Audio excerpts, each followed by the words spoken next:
All right, today we're going to talk about the start of the Civil War. What happens after Lincoln tries to reinforce Fort Sumter, after Fort Sumter is fired upon. How does the war actually begin? We've all heard about Bull Run, the first major battle of the Civil War, but Bull Run is a couple months after there's actually fighting during the war. And so we're going to look at how it starts in all these different places across the country. We're going to start with South Carolina, which is where it all began.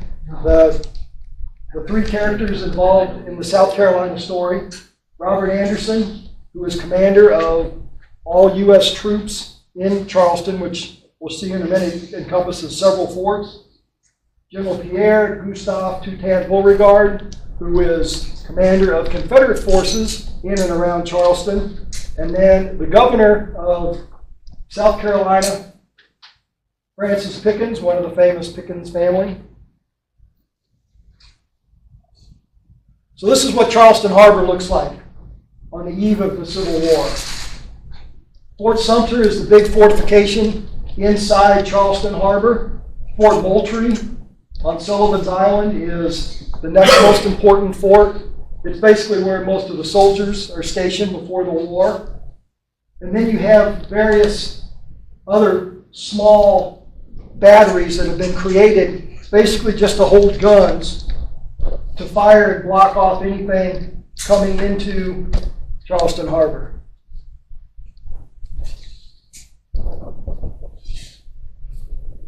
So Fort Sumter, the construction began in 1827.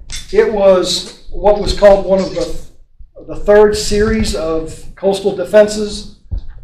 Very early there were like wooden defenses, and then there were improved defenses in the early 1800s. And this is the third attempt by the government to build coastal defenses, and they were masonry forts, bricks, being small and hard. They could take a shell and basically disperse the energy, and you could hit it several times, and yet maybe not penetrate it because of the way the individual bricks would disperse the energy. And in 1827, when you had non-rifled cannons on ships, that was okay. But as we'll see, by the time the Civil War broke out, third-order forts were not adequate anymore to defend against modern artillery. Pentagonal shaped, 170 feet by 190 feet, depending on which wall you're talking about, which side you're talking about. Walls were 50 feet high. It was built to have 135 guns, 650 soldiers. By the time the war broke out, there were only 60 guns that were actually operational inside the fort. When the Confederates demanded the surrender of Fort Sumter, there was a shortage of water and food there. Water is always going to be a problem because it's on Fort Sumter's on an island, and there's no fresh water available, and they had no success in digging a well. Actually, the island that Fort Sumter is built on is really, there was kind of a small island, just a little bitty, maybe tidal island there, but really it's on a man-made island.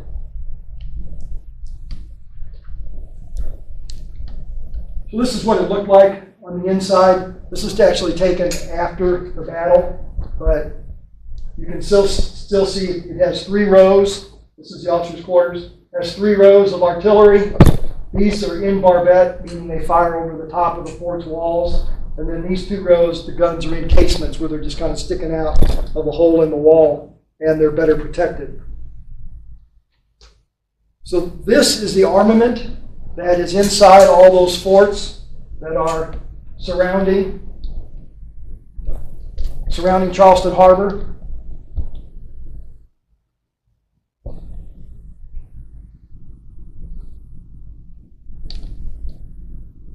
This is what some of those guns look like.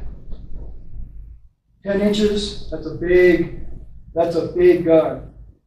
These are modern. The Stallion is probably the most modern.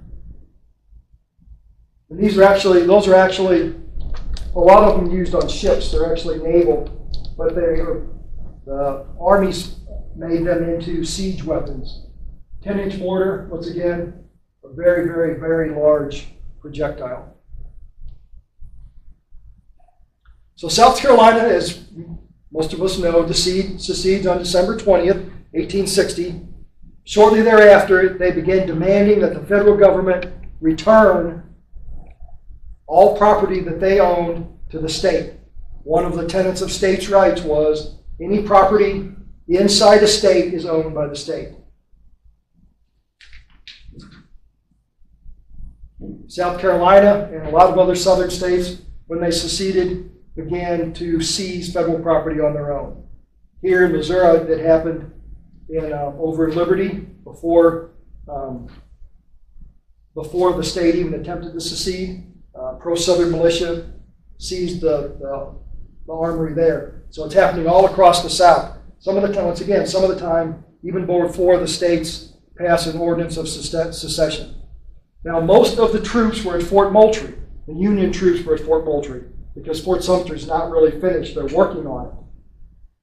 Major Anderson realizes that Fort Moultrie is not tenable. So he moves his troops from Fort Moultrie to Fort Sumter, which drives the Confederates crazy. They go, "Don't you trust us? Why would you do this? You have dishonored us by moving your troops, by not trusting us." In January, the federal government, under James Buchanan, attempts to resupply Fort Sumter. But that ship, the Star of the West, is driven off, and so that's why there is no resupply at Fort Sumter when the fighting actually breaks out.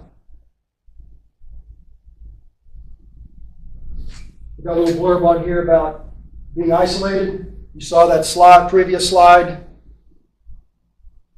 That's pretty isolated. Fort Sumter in the middle of the harbor. All of these batteries surrounding it.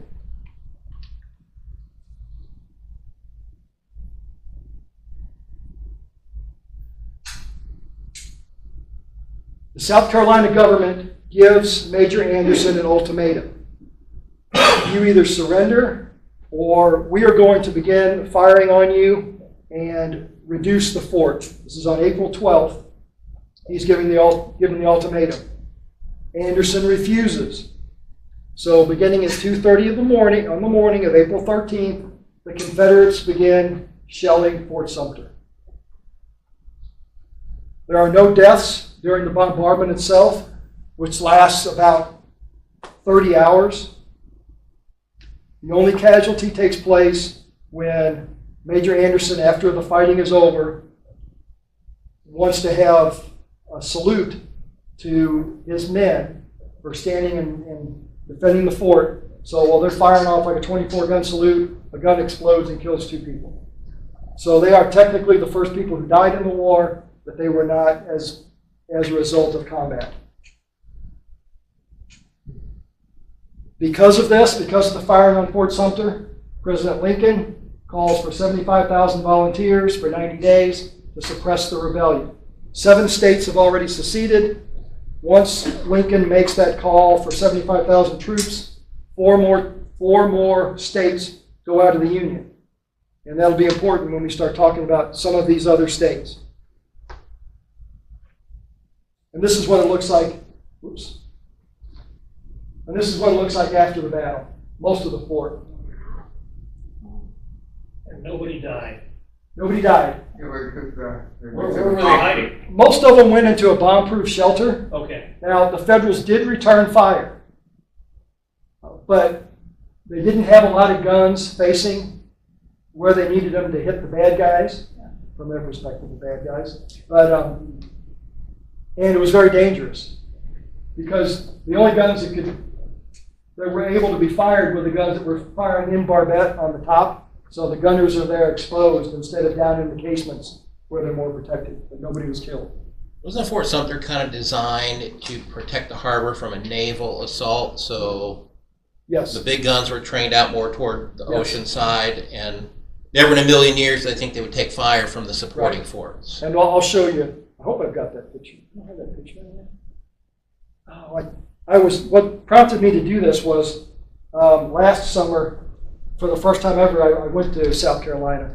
And if you're standing at Fort Moultrie and you look at Fort Sumter from Fort Moultrie, it's like shooting fish in a barrel. I never could figure out, well, man, how do they hit that fort so many times? My gosh, it's not that far. So yeah, the fort was built not to defend from the landward side, but to keep ships from entering the harbor, like Greg said. And the Confederates actually built this back up and used it to help drive off Union attacks. The Union never did capture Charleston during the war. Yes. I assume you would have said if there were, but no attempts to resupply after the Star of the West on January 9th for 3 months. Yes, a ship. Lincoln sent a ship to resupply right before the fighting started, and it arrived after the fighting started, which is one of the reasons why South Carolina decided it was time to reduce the fort. Yeah, good question. Yes? Yeah, you noted that it wasn't so hard to hit Fort Sumter, but Beauregard was one of the best artillerists in the Army, and he was the one that was sent there to fortify Charleston. Robert Anderson, who was the Union commander, he was actually PGT Beauregard's artillery instructor at West Point. Right, and actually they were on friendly terms. Yeah. And he was even allowing Anderson to send men into town to retrieve mail and goods until he was ordered by the Confederate government to not allow any more of that to take place. Yes. Did Pickens give the order to fire, or did that come from Davis? Pickens. Pickens gave it to the governor. I believe it was Pickens.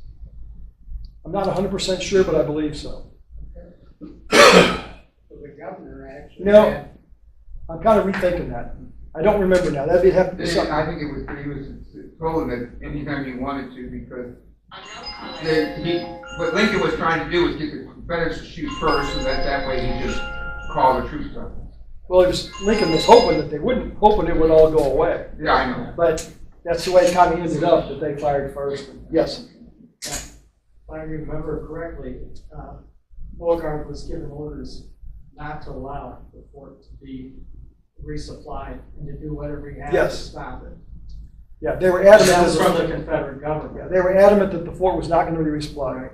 Yeah. Now, if Lincoln would not have attempted to resupply the fort, I don't know how long that situation would have lasted.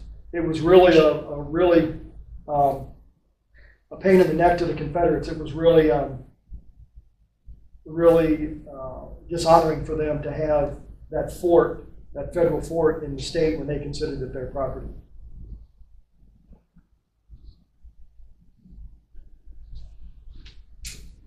All right, let's talk the next state where there's violence.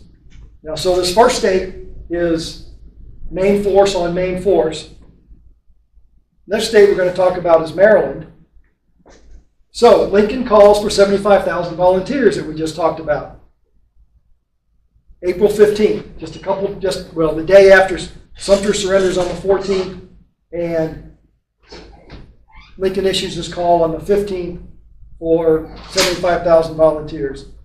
The northern states, a lot of them had been preparing in advance, including Massachusetts.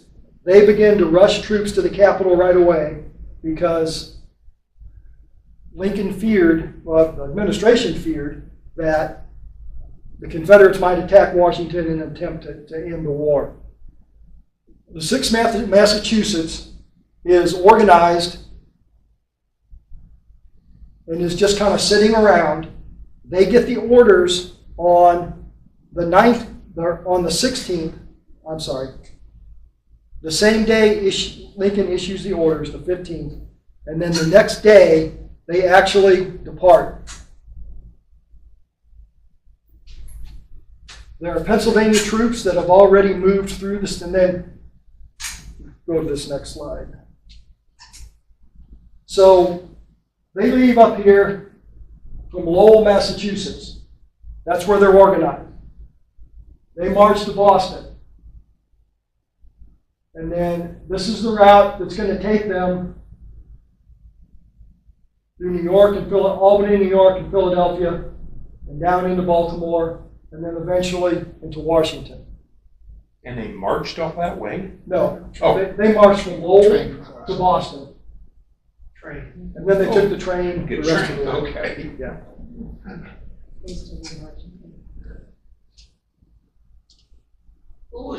Was that many Southern sympathizers harassing him? Yes. Wow. So they depart on the 16th. Other troops from Pennsylvania had already been harassed going through Baltimore. If you saw on that slide, there's no other way.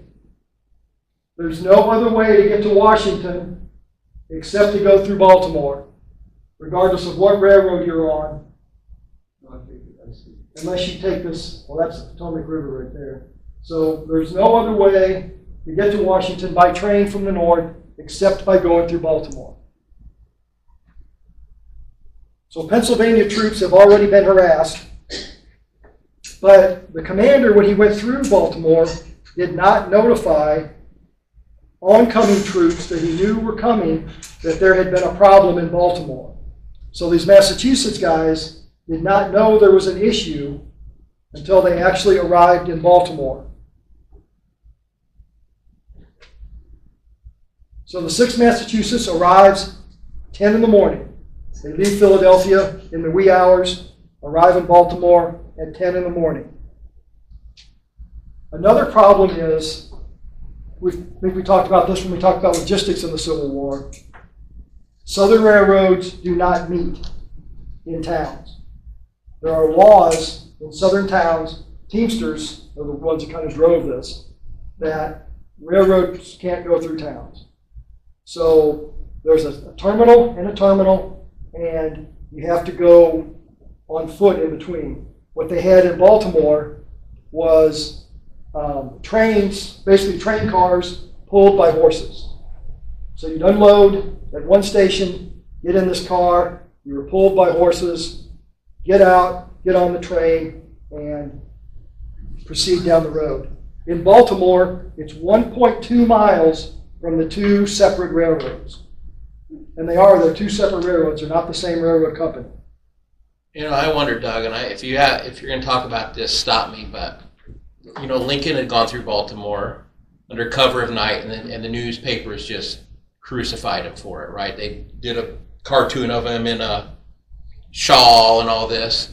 And I wonder if, because he was a bit of a micromanager, I'm sure he had to know what the route was, and I wonder if he underreacted, like, you know, nothing happened to me when I went through Baltimore, so this is not a big deal. And turns out it was maybe a bigger deal than everyone had anticipated. But I don't know that, but I think that had to have been in his thought process. I don't know. Baltimore was a secession. Yeah. The mayor, the chief of police, they were all pro-Confederate. And East Maryland was slave holding country, and they were very pro-secession. Now, Western Maryland, mountain region, was not. But Baltimore would have been a rough place to go through if you were Union troops. Eastern Maryland had already tried to secede from Maryland before the Civil War. That's how secessionist they were. Getting back to your question, I don't know how much Lincoln is aware of what's going on at this point. There's a lot of, as far as troops coming in, there's a lot of troops that all of a sudden are going to start pouring into the Capitol, and I don't know how much he was aware of who was coming and when at that point. But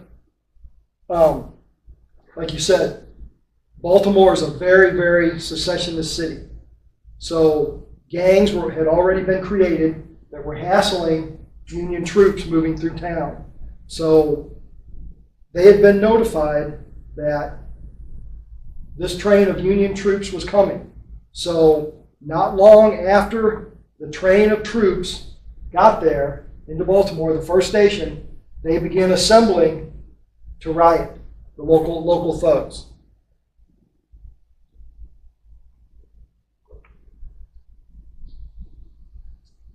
So there's 7 companies there, There were 11 companies altogether. and they still rioted against them, and these guys were armed. Yes.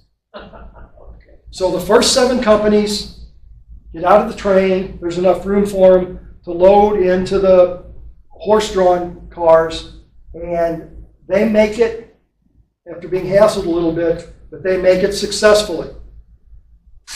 The trains return, or the horse-drawn trains return. They take off, and they're stopped at a barricade, not quite halfway. They build, the local thugs build a big barricade across the tracks, and they're not able to go any farther. So they go back to the train station. A Captain Follansby, who's the senior captain of the 4 companies that go back, he takes command, and he makes the decision that they are now going to walk.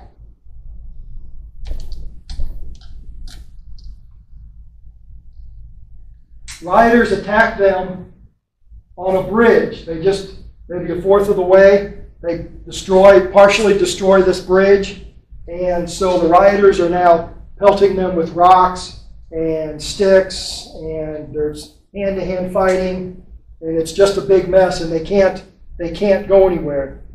They're stuck. Eventually, the soldiers have had enough. They fire into the crowd. The mayor arrives. Now, once again, the mayor is pro-secession, but he's also doesn't want rioting in his town. So the mayor arrives, and he tries to stop it. And finally, he's able to restore enough order that the troops are able to cross this damaged bridge. And they're able to cross this damaged bridge, and they're able to march the rest of the way, about 3/4 of a mile or so. The police then, once the soldiers have passed, the Baltimore police come, and they take up a position on the street, and they block the road so the rioters can't follow. And they're able, the 6 Massachusetts, the last 4 companies, are able to follow the road, and they're able to get on the train.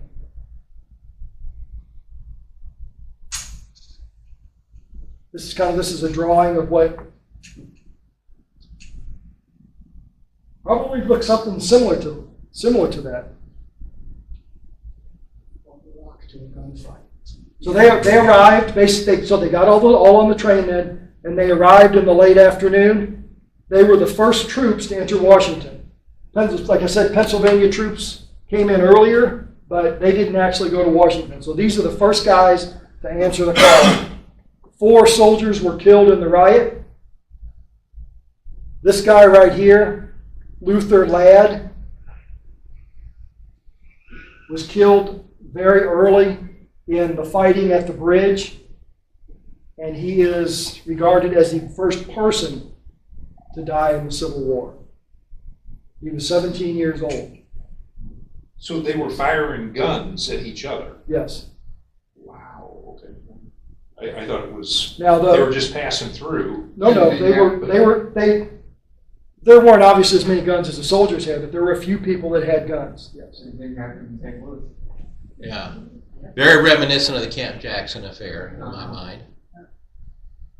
The governor of Maryland asks President Lincoln if he will not send troops through Baltimore. But you guys saw that map. There isn't any way. There isn't, yeah. This railroad, this railroad, this railroad, that's it. There is no other way to get troops to Baltimore by rail. What happens eventually is that the Union sends troops by boat down to Chesapeake Bay, to Annapolis, and then they march across. Obviously, after a while, the Union gets a grip on what's going on in Maryland, and Maryland really receives the hard hand of the federal government throughout the war. And it starts right here with this episode. I think there's a saying that says, Kentucky, the government treated Kentucky with kid gloves. Maryland and Missouri got the back of the federal government's hand.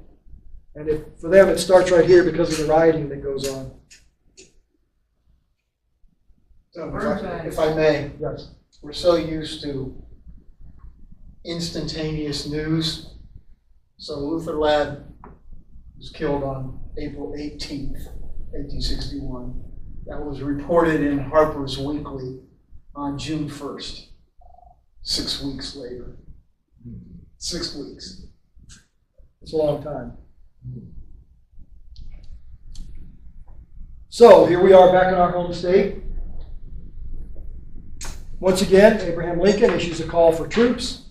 The state government declines that call. Claiborne Jackson, in I personally think one of the greatest quotes ever, when he calls one of the names he calls the request as diabolical.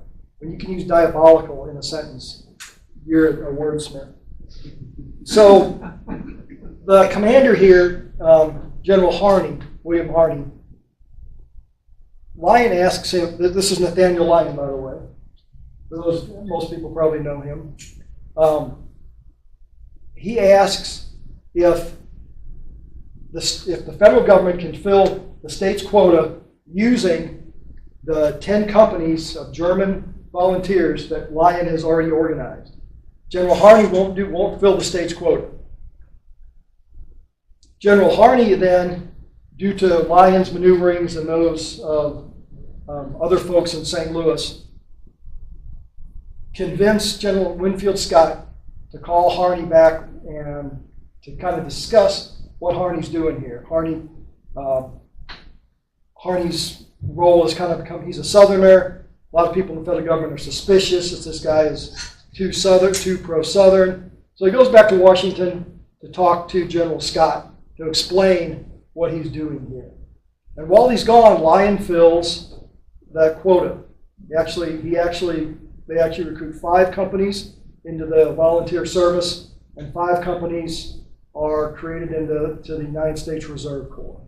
So they actually recruit 10 companies that serve in the state. What? One of the colonels was Blair. Blair was colonel of one of them. Yep. All this time, the state authorities are scheming to take over the arsenal in St. Louis. The arsenal in St. Louis is one of, if not the biggest arsenals in the country. Whoever controls the arsenal controls the state. And the Southern authorities have been scheming for a long time to take it over. The governor of the state, Claiborne Jackson, declares a mobilization of the Missouri militia, which he's certainly within his right to do. The law says they have to train every year, so he calls a statewide mobilization. The mobilization of the troops in St. Louis takes place at Lindell Grove, which is now part of St. Louis University. It's the first district. First district is what this is called. It's commanded by a guy named Daniel Frost. We'll get a picture of in a minute here.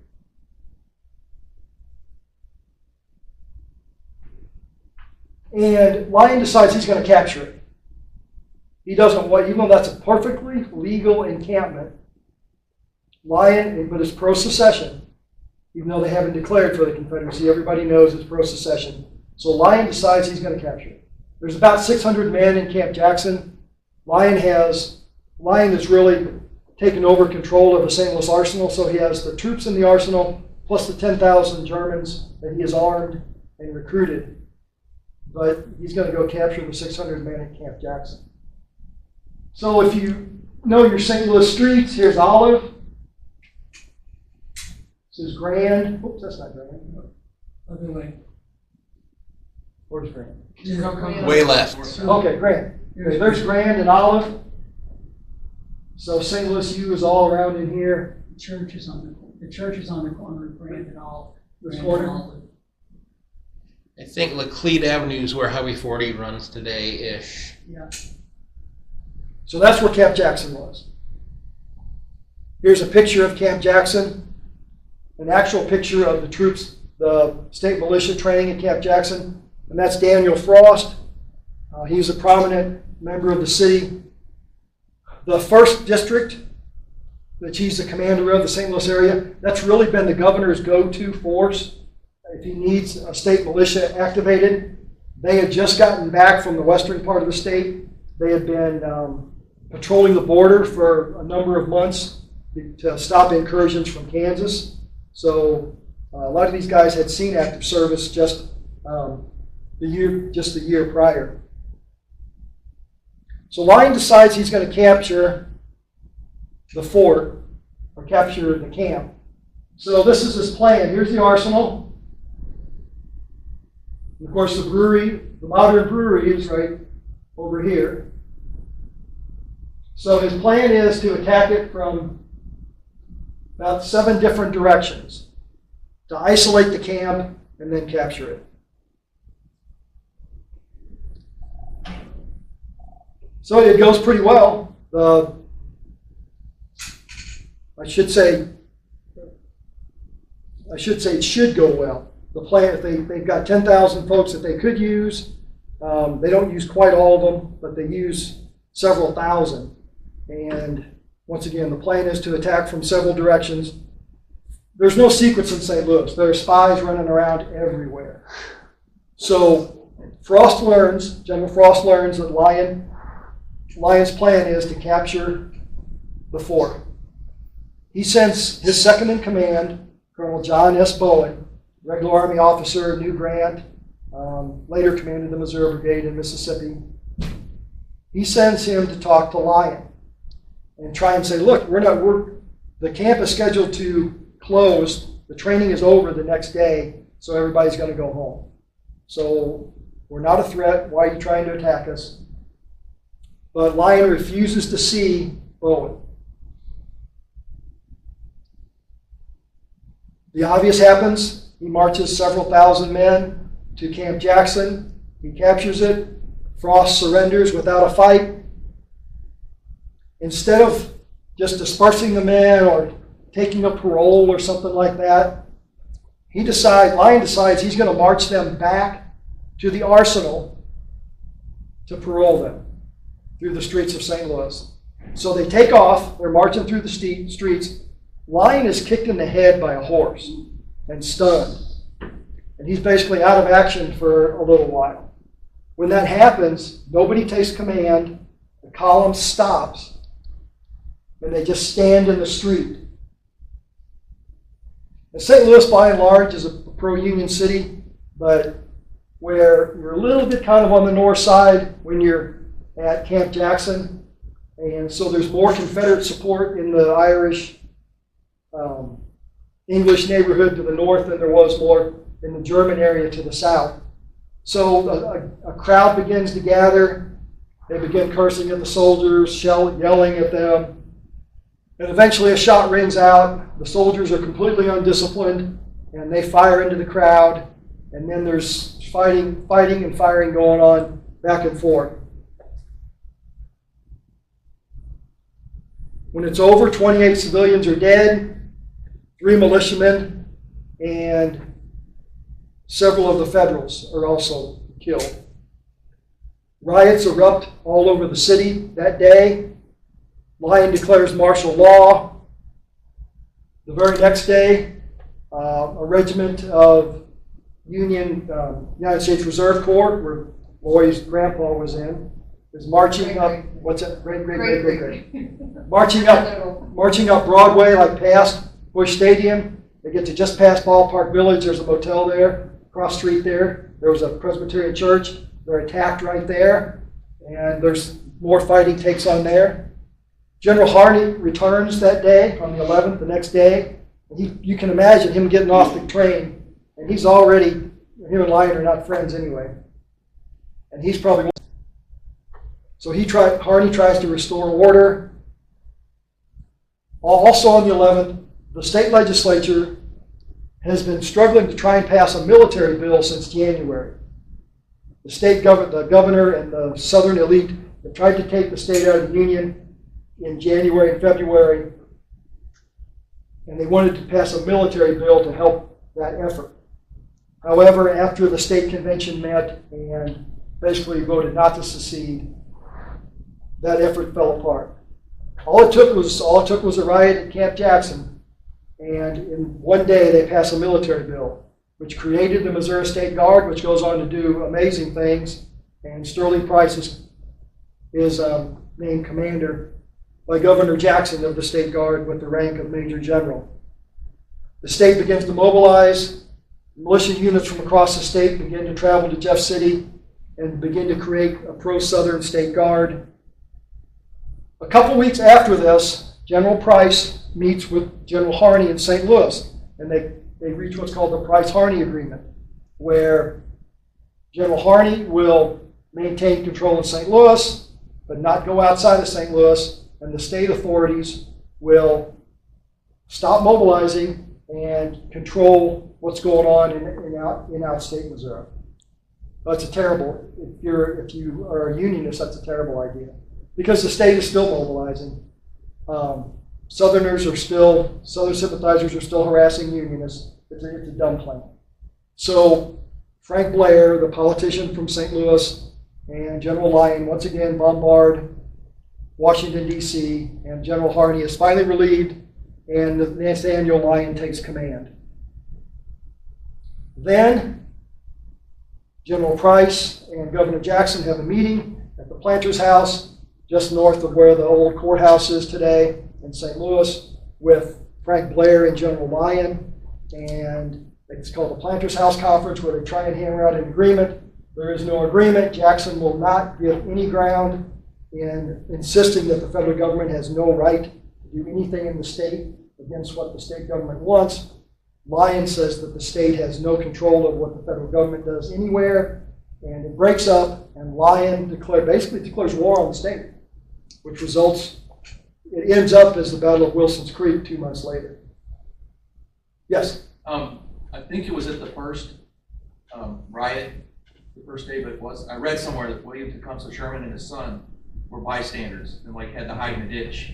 Yeah. I don't know what capacity was there, that he wasn't in uniform per se, but he was a bystander. No, he was a civilian at that point, looking for, he lost his job. He was a teacher at what is now LSU, but when the war broke out, he left the South. Ulysses Grant was there too. They were both there. There were 5 current and future generals there. Wow. So Frost, Lyon, Grant, Sherman, and Sterling Price. Well, Bowen too. Bowen was a general. Okay, 6. Like you said, 6. I said 6. I don't know why you heard 5. He's been on vacation. This guy here, a Polish immigrant, Konstantin Blandowski, was a captain. He was mortally wounded at Camp Jackson, or during the riot after Camp Jackson. He dies on May 25th, and when we talk about Virginia here, there's going to be a debate about who is the first Union officer killed in the war. I say it's this guy right here. Remember that date, May 25th. So that is how the war started here. If I may interject. Yes. The distinction is first Union officer. Lyon was the first Union general at Yes. Wilson's Creek that was killed in that war. Right. Yes. Yep. All right, you guys want to hear some interesting trivia then? Yes, let's hear trivia. So one of the colonels of these German regiments was a guy named, I think his first name was Herman, but last name was Stiefel. And That was your grandpa's regiment, wasn't it? Yeah. they marshaled probably at Benton Barracks, I would guess, where they assembled at first, and they marched down Broadway. Well, it's called Broadway because it was designed to march troops from Benton Barracks to the Arsenal, and it was 10. You could march a regiment 10 across. So his son in about 1890, 1880 joined this guy named Nicholas, and they formed this investment firm, Stiefel Nicholas, where I work today, which is on Broadway. And so I think about, wonder what they would think that they built this, this 12-story downtown building where, those Union troops, a lot of whom couldn't speak English, that had met at Stiefel's brewery, because what a better way to get excitement for your regiment than to have the meeting in a brewery, right? It's just interesting how things kind of come around. So I say that to people where I work, and of course nobody could give a hoot about that, but I think it's kind of fun. That's interesting. So you can't escape thinking about the history every day. Well, I don't anyway, because I'm hardcore, Doug. Okay, good. Yeah. So the last state we're going to talk about is Virginia. After Lincoln issues that call for troops again as a result of Fort Sumter, the Virginia legislature passes an ordinance of secession that must be approved by the voters. The vote is held on May 23rd, 1861. It's kind of a foregone conclusion that the state is going to secede. It did by a large margin on May 23rd. Down here in Alexandria, a guy named James Jackson has already been flying the stars and bars of the Confederacy before Virginia ever secedes. And it's visible clearly from Washington with the telescope. So he's notorious before Virginia actually even secedes. So once Virginia secedes, the Federals want to occupy northern Virginia before the Confederacy can occupy the ground just outside the capital. So they have troops waiting. They're just waiting. They're staged to enter northern Virginia as soon as the vote comes in because they already know what's going to happen. So as soon as they're sure that the vote is final, on the evening of the 23rd, they issue orders for troops to move and to begin to occupy northern Virginia. So they start moving. They enter the state. They cross on 3 bridges in the wee hours of the morning on the very next day, May 24th. There's about 8,500 troops that are going to be involved in this movement. Joseph Mansfield, a regular Army officer, is going to be in charge of this movement. Let me go back. The 3 bridges are the Long Bridge, the Aqueduct Bridge, and the Chain Bridge. You can see Chain Bridge, this is 4 miles here. Chain Bridge is about 3 miles from Georgetown, maybe 6 miles from the center of Washington. That's what these bridges look like. They're wooden bridges. The Long Bridge, of course, that's the one right across down from the middle of Washington. It's Long Bridge because it went across a wide part of the Potomac River. The Chain Bridge is the most northern bridge. See, these are all wooden bridges. The Aqueduct Bridge is actually not a footbridge. It actually connects 2 canals. You see this boat came out of this canal, actually crossing the Potomac on a water bridge. But troops can walk on either side of it. So it's pretty interesting. They don't exist anymore, right? No. There are bridges that, at least some of them still have those names, like the Long Bridge, but it's a much, much different bridge. I believe shortly after this, the Long Bridge was converted to a railroad bridge, if I'm not mistaken. One of them was converted to a railroad bridge. The first thing Stanton does when Lincoln's assassinated is lock down those 3 bridges.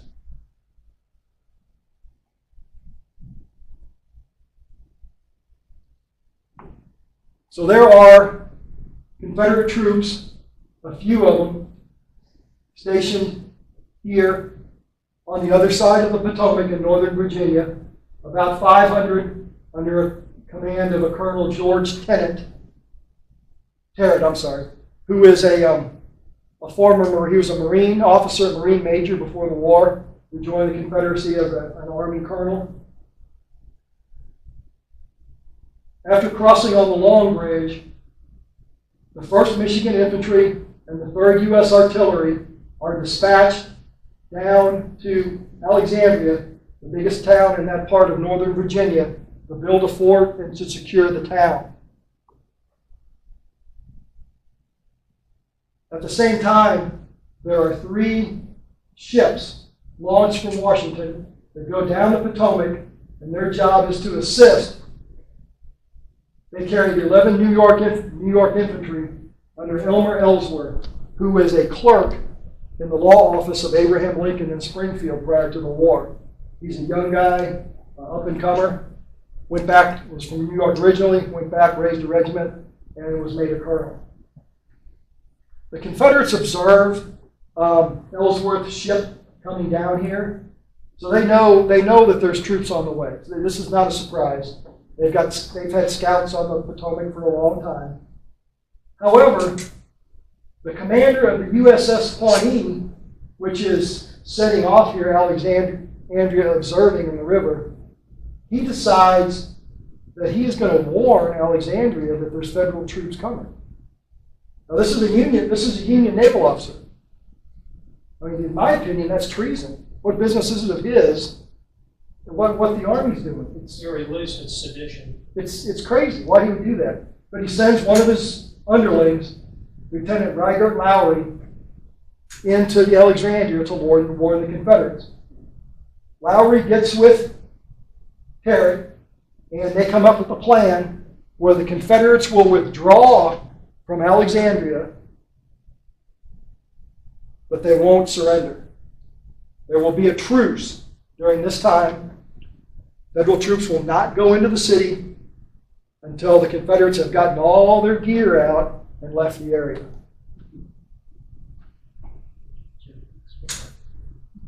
So Ellsworth arrives in town. He arrives at the port, gets off his ship, and he's met by Lowry, who tells him that he has negotiated a truce. And the same thing with the infantry and the artillery coming from the north. Their commander is also told, and he's not very happy because he wants to capture the city himself. So there's some hard feelings already as soon as the federal troops enter Alexandria. So once Ellsworth hits the ground, everybody sees the flag flying on top of the Marshall House Hotel. That flagstaff right there, that's a contemporary picture, and that building is still there today. So he's going to go, and he's going to go take down the flag. So he goes in, climbs up, gets out onto the roof. He takes down the flag, takes it downstairs.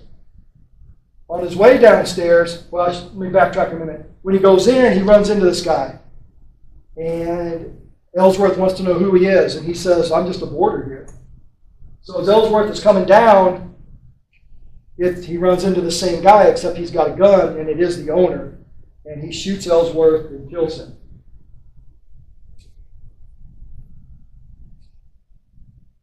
Corporal Francis Brownell then shoots and kills James Jackson, the murderer of Ellsworth. Ellsworth becomes a martyr. He's the first martyr of the Union cause. He's young, he's handsome, he's Abraham Lincoln's friend. He's the first real prominent guy that the press knows of that dies. He becomes a national hero and a martyr for the cause. Corporal Brownell, later after the war, receives the Medal of Honor for killing James Jackson. U.S. forces then occupy. Let's back up here. They build a fort. They build a fort outside Alexandria, name it Fort Ellsworth, and then the Union occupies Northern Virginia for the remainder of the war. So Ellsworth is killed on what day? May 24th. And what day does Constantine von Dosky die? May 25th. May 25th. So he's wounded on the 10th. So who's the first Union officer killed in the war? Ellsworth. No, I say it's our guy. He was mortally wounded on that day. Another interesting thing about Ellsworth, he was one of the first, he had put a drill team together. He had them drilling perfectly, and that's how come he got the command of the 11th. The 11th New York were Zouaves. Yes. Those are the guys that dress in the fancy uniforms that have these intricate drills. They're the first ones to be shot because they're easy to see. They were firemen from New York. Yep. All right, questions? So, one thing I want to point out. Fort Sumter is main force on main force. These other casualties where people die, these first three instances in these three border states, Missouri, Maryland, and Virginia, is troops against civilians in all three instances. Isn't that interesting? Yes? I brought, as show and tell, you've got several pictures from Harper's and Leslie's, I'm sure. This is an original from Harper's of the Walnut, the corner of Walnut and Clark, or whatever. Anyway, to your point, the date of the publication was 1 June. But obviously this happened quite a bit before. I'll pass it around if anybody's interested. That's not too bad, 3 weeks, that's a little better than. a couple months. That's the original from Harper's. What was Lee doing, Who, Lee? Robert E. Lee, during this? He was still a colonel in Let's the see. U.S. Army. He hadn't turned in his resignation yet. When Virginia left, then he turned his resignation in and was given the major general rank for Virginia. I believe Lee at this time is commander of Virginia troops. Right. He's not in the Confederate service yet, but I believe he was commander of Virginia troops. He That's was federal offered troops. command of the Union Army. Yes. Previously, Before Virginia succeeded. yeah, a couple months before that, he was offered command of the Union Army. That Went to declined. It's simple. Yes, the Naval Academy, was that a fixture in that time frame or not? Oh, yeah, it'd been founded long before that, yeah. Okay, so where did they fall? Most naval officers stayed with the Union. A higher percentage of naval officers stayed with the Union than Army officers. Okay. Why? I don't know. Same thing enlisted men. More enlisted men from the South stayed with the Union than did for the Confederacy. In the regular Army. Wow, that's amazing. Yeah. You had several generals stay with the Union Army. George Thomas being one of the most famous. Well, George Thomas. Yes. He was a Virginian and he Yeah, stayed with his family disowned him. Yeah, he's probably Thomas is probably the most famous Southerner to stay. In fact, he's ranked among the top 3 Union generals during the Civil War. Supposedly Grant, Sherman, and Thomas, but some people actually say Grant, Thomas, then Sherman. I would say it's Franz Siegel. Grant didn't like Thomas. No, Grant didn't like Thomas. All right, other questions? Questions, comments, observations? There were 8 U.S. Army colonels from Virginia on active duty at the outbreak of the Civil War. How many of them resigned their commission to sign up for the Confederacy of the 8? Lee. You just named the one. The other 7 stayed loyal to the Union. Did they? So Joseph Johnston and Albert Sidney Johnston were both generals. They're already generals. Twiggs and all those clowns were generals. Really, the rest stayed loyal. Yep. So everybody talks about Lee had to make this tough decision. Other 7 guys made a different decision. Yeah. Anyway. Okay, so next month, October 7th, 7 p.m., the Battle of Wilson's Creek by Kent. Wilson's Creek tour, the 18th at 10 o'clock. Well, we'll probably meet at 10 o'clock at the Battlefield Visitor Center. We'll get you a little more details on logistics and stuff like that. Probably go till maybe 6 or 7, see how it goes. So Do we're a lot of walking caravanning cars. came down, or I mean, were we driving? What are we doing? Greg and I are going down together the day before.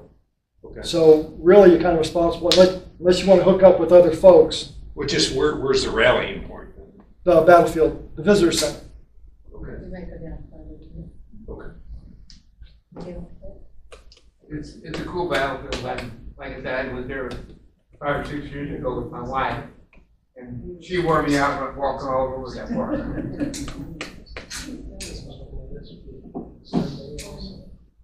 All right. Sorry, what's Saturday, right? All right, I guess if there are no, yes. Do you have a question, Ben? Oh, no, I was going to say, but I believe in drinking. Ellsworth, Zolots, they got a reputation for being cowards because they broke our first Manassas and several officers said that as soon as they were fired on, they broke and they never recovered that reputation on the first Manassas. It's kind of a shame that. And yet they were firemen from New York City. They played University of. So fighting the fire is a whole other story, getting shot at. All right, well, if there's nothing else, just Thanks, hang out, Doug. hang out and talk. See you next month.